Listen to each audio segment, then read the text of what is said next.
কোনো ব্যক্তি যদি নিজের জীবন বাঁচাতে চায়, যেমন আপনার ঘরের মধ্যে ডাকাত পড়ছে, ডাকাত এখন আপনাকে মেরেই ফেলবে আপনি যদি টাকা পয়সা না দেন। আপনার কাছে যে অর্থ সম্পদ গুলো আছে, যে স্বর্ণ অলংকার আছে, এগুলো যদি ওই ডাকাত ব্যক্তি চায়, আপনি যদি বলেন যে ভাই আমার কাছে এরকম কোনো কিছুই নাই, স্বর্ণ নাই, টাকা নাই, রৌপ্য নাই, রূপা নাই, কিচ্ছু নেই, আপনি যদি বলেন, এই ডাকাতের হাত থেকে বাঁচার জন্য মিথ্যা বলা যায় আছে, এবং কি আপনাকে মেরেই ফেলবে, আপনার জীবন কতল করেই ফেলবে। এই অবস্থায় যদি আপনাকে কোনো কিছু জিজ্ঞাসা করে যে আপনি কি অমুক ব্যক্তিকে দেখেছেন মারার জন্য, খুন করার জন্য, আপনি তো সেখানে সরাসরি উপস্থিত ছিলেন, আপনি কি দেখেছেন, আপনি আপনার জান বাঁচানোর জন্য আপনি মিথ্যা কথা বলতে পারবেন, এটা জায়েজ আছে। সম্মানিত হাজিরিন, এই যে বিষয়গুলো আছে এগুলো আমাদের মেনে চলতে হবে। আফসোসের বিষয় এটা যে মানুষ আজকাল মিথ্যা কথা বলে, কথায় কথায় তারা মনে করে পান্তা বাতার কাঁচা মরিচ, মিথ্যা কথা।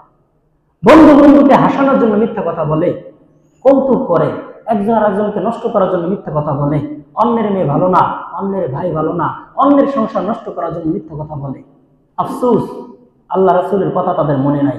আল্লাহ রাসূল বলেছেন, আমি জান্নাতে যাওয়ার সময় আমি স্বপ্নে দেখলাম যে দুইজন ব্যক্তি খুব খারাপ অবস্থায় আছে। একজন ব্যক্তিকে দেখলাম হাতের নখ তামার মতন, উনি তার গালগুলো খামছে খামছে বস্তুগুলো সরিয়ে নিচ্ছে। আরেকজন ব্যক্তিকে দেখলাম সে তার মাথাটাকে আলাদা করে একটা পাথরের উপর রেখে আরেকটা পাথর দিয়ে মাথাটাকে বারবার ভাঙতেছে, আবার তৈরি হচ্ছে, আবার ভাঙতেছে, আবার তৈরি হচ্ছে। আমি ফেরেশতাকে জিজ্ঞাসা করলাম, ফেরেশতা ভাই এই ব্যক্তিদের এই অবস্থা কেন? তারা বললেন যে এই ব্যক্তিরা দুনিয়ার মধ্যে অন্যকে ঠকানোর জন্য, অন্যকে নিচে নামানোর জন্য তারা মিথ্যা কথা বলে, এর কারণে আজকে তাদের এই শাস্তি।